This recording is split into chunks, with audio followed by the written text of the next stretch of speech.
We are joined by WWE Hall of Famer, multi-time champion, and one of the toughest wrestlers of all time, Greg the Hammer Valentine. Greg, thanks for joining us today. You bet, buddy. Now, Greg, you're the son of one of the most famous wrestlers of all time, Johnny Valentine. Growing up in the business, did you ever think, wrestling was something you wanted to pursue? Well, when I was real young, I was a fan of my father's, of course, but I never actually saw me doing it until I went out on the road with him in the early '70s in Texas, and then I got the bug. All right. Now, was there a certain time in your life that you decided that I want to become a pro wrestler? When you got that bug to want to pursue it. I mean, is this something? Was there a time where you just really said, "I'm going full force. I'm going to be a pro wrestler now. This is what I want to do." Well, ever since I was sent up to Canada and started, there was no doubt in my mind that I wasn't going to stop. I mean, I was going to go all or nothing. There was no doubt in my mind. It took a while. I mean, I wasn't an overnight success, but I learned it well. I learned my craft well, and I made enough money to get by till I really, really knew my craft. But I wanted to be, I had a big legend to live up to, my father. And I said, you know what, I'm going to be as good as him or better. And I just had that real goal, and that's what it really takes in life, is just never, no matter what you're pursuing, you just don't give up. Mm-hmm. Sure. Now, training to become a wrestler has changed a lot through the years. Can you tell maybe some of the fans listening what the training you went through was like back then? Well, you know what, most of my training, I worked out with Stu Hart in the early '70s and stuff, but I didn't learn a whole lot in a gym or in a running around in the ring. Or in fact, we didn't even have a ring, so I really didn't really learn to really grasp what this whole thing was about.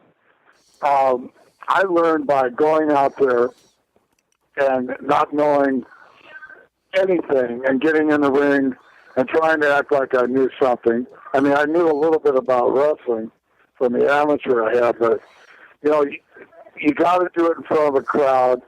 You got to learn it in front of a crowd. You can't learn how to be a real pro wrestler in front of 5 people sitting in a room at a school. That's just never going to happen. And so you just got to learn the ground way up. It's just like, you signed up for baseball, you're going to go out there and you're going to play. That's it. Yep. Now, was there ever a time during your training that, it might have crossed your mind that maybe you might not want to continue training to be a wrestler? Or was there ever a time that just got too brutal maybe for you? No, not too brutal. It just, I had a lot of lousy payoffs. And, but that just made me more determined. And, I met a guy after I was about in the business, about a couple of years. His name was Don Fargo, and he kind of took me under his wing, and we were champions. And I learned a whole hell of a lot from him. And it was something that was born in me. I knew I was going to get that break eventually. I never wanted to quit. All right. Did your dad ever say anything about not using the Valentine name? Was there any talk about that or no? Well, he didn't want me to use it for a while because he said that, they're gonna look for more than what you got to offer. I used several different aliases, Fargo being one of them, Johnny Fargo, and it really, it separated me from him. But I looked. I'm a chip off the old block. I looked just like him, and people were saying, he's Johnny Valentine's son. But, it was better that I learned it without using his name. And when I finally did start wrestling as Greg Valentine, it was about 4 years into wrestling. Mm-hmm. Oh, and that's 4 years. that's 4 years of wrestling, 6 nights a week, not once a weekend. You know, Sure, that's six yeah. nights a week, 340 days a year or whatever it was. Oh, yeah. Now, speaking of names, like you said, you went by several different names before settling on Greg the Hammer Valentine. How'd you receive the nickname the Hammer?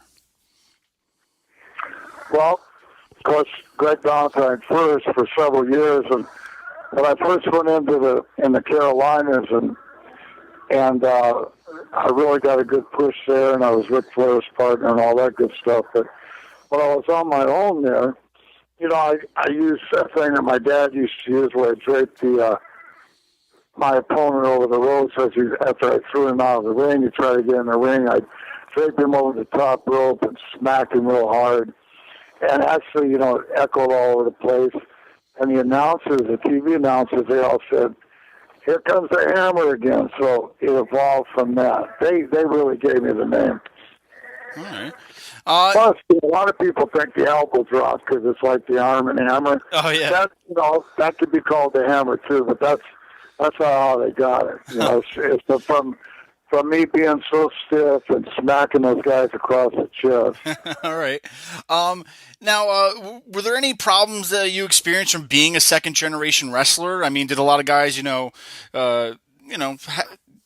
you, I don't know, a lot of grief or anything about, being a second-generation wrestler, pretty much like living in the shadows of your father or anything like that?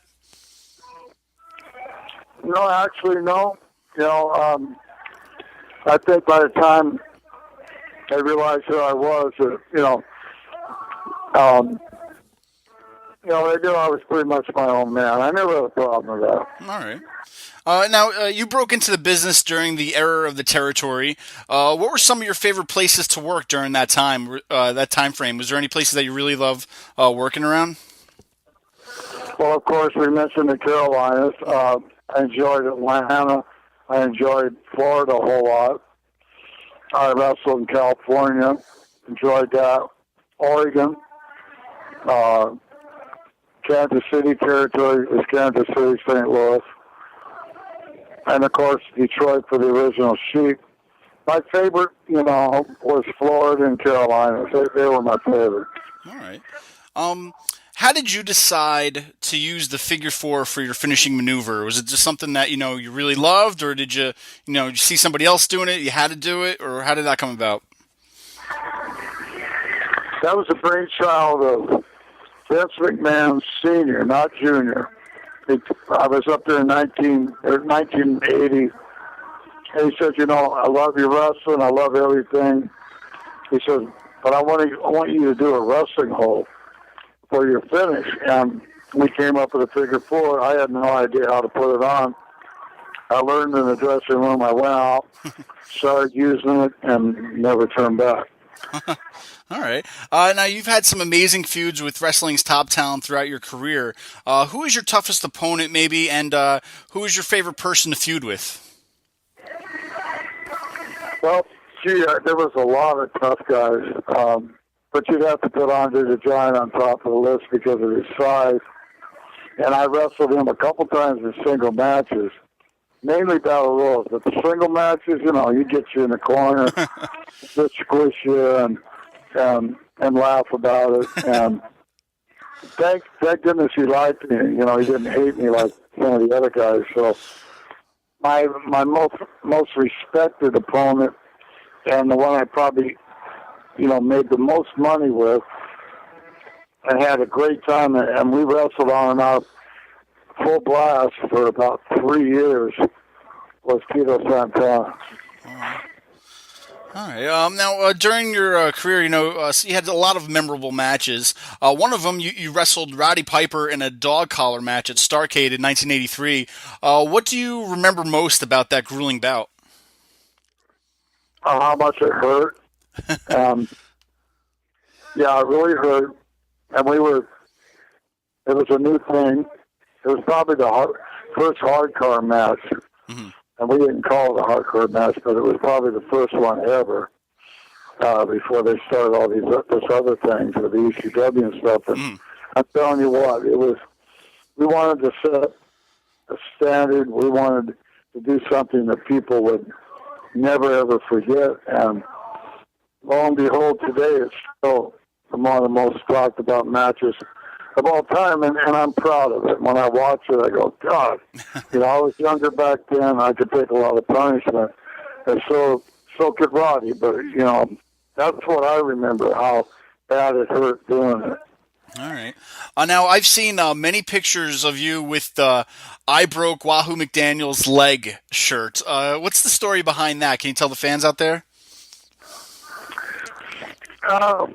I got to give George Scott, who's no longer with us, the props for that, because he was the booker in the Carolinas. Later on, became the booker in New York too, with Vince Jr. Smart guy, and I thought he was crazy. I thought, that's really stupid. He goes, I want you to walk around with a shirt saying I broke Wally's leg because I had just done it. I go, okay, I'll do it. And it was just so smart aleckly, or just so, if people, what a pompous ass he is, I mean, my God, he's bragging about it, but it got over, and people still wear these shirts. I guess they buy them online or something. They still wear these shirts to me, in front of me at these Comic Cons and stuff, and, people never will forget that. Yeah. All right. Now, you've been also managed by quite a few people during your career. Has there ever been a favorite person you've been managed by, or anybody you want to talk about? I liked everybody that managed me. I guess the most recent would be Jimmy Hart. I would say probably is my favorite. But the Grand Wizard, a lot of people don't remember him. He was a great guy. And Captain Lou, have a lot of good memories of him. Johnny Valiant, Sir Oliver Humperdinck. Some of these guys are not long. They're not long gone. They're no longer with us. And so Jimmy Hart would be at the top of the list because I was his first guy that he managed in New York when he came up from Tennessee. Sure. Now, you've also had a fair share of tag team partners. Who do you think your best tag team partner was? Well, I had Flair, I had Beefcake, I had Honky Tonk Man, Dick Slater, who was the other fellow? He also was a Red Rooster. What the heck is Terry Taylor. Terry Taylor, yeah. We were... Got to mention that because we were United States Tag Team Champions together. And so was me and Flair. But, Flair was a great wrestler and everything, and we had a great team, but Flair was more of an individual wrestler, and sometimes he'd forget to tag me in. He'd be in there all going nuts and doing his own thing. Yeah. So I liked the combination of the Dream Team, Beefcake and myself, because Brutus was not as far along in the business as I was. He was greener, but he had a lot of raw talent. And for a tag team to be a good tag team, you got to have a captain, and you got to have a guy that follows, and a good follower, and someone didn't resent you telling them what to do. And the Dream Team, still to this day, we were one of the most popular tag teams ever in that Northeast area. Sure.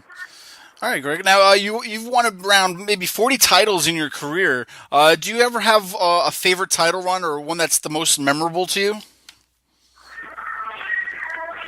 Well, I had a lot of memorable times with the U.S. belt, but I'd have to go with the run that I had with the Intercontinental belt. All right. It was the biggest cities. It was the biggest run. It was all over the country, all over the world. And you can't beat Madison Square Garden and Boston Garden as places where you frequently wrestled in L.A. Sports Arena. I mean, it's just, I went all over with that title, and of course I had my favorite opponent, Tito, a lot of times. Sure.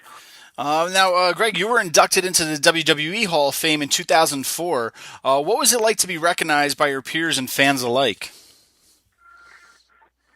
Well, it was a complete surprise when Vince called me about it was 3 or 4 months before he did it, and I go, wow, I thought it would be later on when I was old and gray, but no, he brought me up there in 2004. That was a great thing. He brought my wife and I up there for a week in New York, and we had the presentation Saturday night before WrestleMania 20, which was a milestone. And he introduced us, and all the guys that went in with me at that time was Morocco and Sergeant Slaughter and Tito and Jesse Ventura and JYD, who was no longer with us, John Studd, who was no longer with us. It was just a great crew. I'm missing somebody, Bobby Heenan, so it was, now I think they have around 5 or 6 guys. Back then it was 10 guys in 2004. Mm-hmm. All right. Now, some fans also may not know, but you were a big part of the Academy Award-nominated movie The Wrestler. Can you tell us a little bit about your involvement in the movie? Well, Aronofsky lives there in Brooklyn, New York, and so I was brought down to meet him, and he was a big, he used to go and watch me wrestle when he was a kid. His dad took him to the garden all the time. So, and I brought Brutus with me, so we talked to him for a while. And then I pursued it a little bit more than Brutus, because Brutus was up in Boston. They went down to Miami and did some more training, and I went down there a couple of times with Aronofsky and Mickey Rourke, and actually worked with Mickey Rourke. Gave him a bunch of my tapes and or DVDs to watch, and I originally thought I was going to be in the movie, but he decided to go with all generic wrestlers. He didn't want somebody that was known, Sure. on WWE TV. Or I guess you want to be. That would have been complicated. Probably Vince would have made it complicated for him or something. So maybe not. I don't know. But he didn't go that way. But I did go down to the premiere in Hollywood. I was on the red carpet with Nice. with Mickey Rourke, and I told Mickey, I goes, Mickey, you're great. You like boxing. You didn't have much respect for wrestling. I tell you what, after he did the movie, he had a whole hell of a lot of respect for wrestling. Oh, no, of course, yeah. Now, Greg, on June 27th, you're going to be at the New England Fan Fest in Providence, Rhode Island.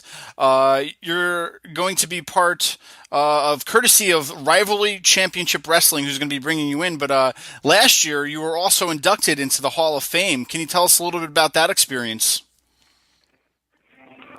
Well, that was a regional Hall of Fame, but you know what? New England was a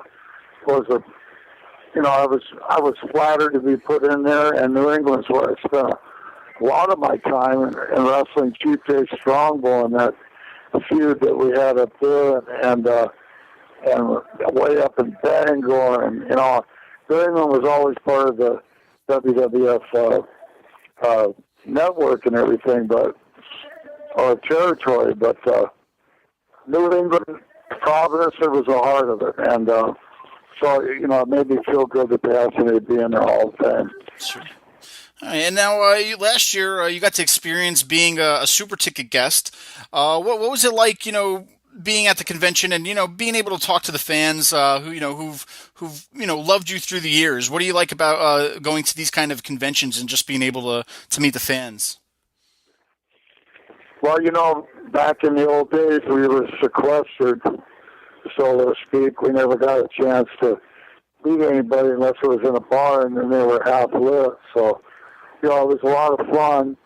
All the fans, I'm going to say 99.9% of the fans that I meet that come out and make the effort to come out, they're very nice people. And, they make an effort to come out and see us, so we make an effort to show them that we appreciate that they are fans of ours. Lightning round. Would you ever do the Legends House if asked? Absolutely. All right. Name a wrestler who maybe you really didn't get along with. That I really didn't get along with. Oh, man. Geez. That's hard. All right, no That's problem. hard. I mean, let's pass over that because I was taught to be able to wrestle anybody and deal with different personalities and to really name someone. I think the guy's passed away anyway. All right, no problem. It's a good answer, though. I like it. The Honky Tonk Man. Rhythm and blues and music. All right. Worst injury that you've ever suffered in the ring. In the ring. How about going outside the ring and a step breaking? I tore my quad. Oof. This was 5 years ago. Tore my quad completely off my knee. Oh.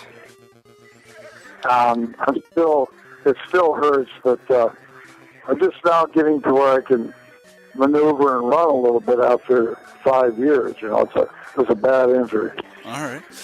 Now, you are a Pro Wrestling Hall of Famer. Is there any other Hall of Fames you could be in? Well, I could be in the Hall of Shame. There you go. All right. Vince McMahon. Boss. All right. Other than a hammer, what is your favorite tool? I guess a nail. All right. Perfect. And last one, Roddy Piper. Stiff. All right, Greg, we thank you so much for your time. We can't wait to see you at the New England Fan Fest this year in Providence, Rhode Island. Greg, thank you so much. All right, man. Thanks a lot for having me.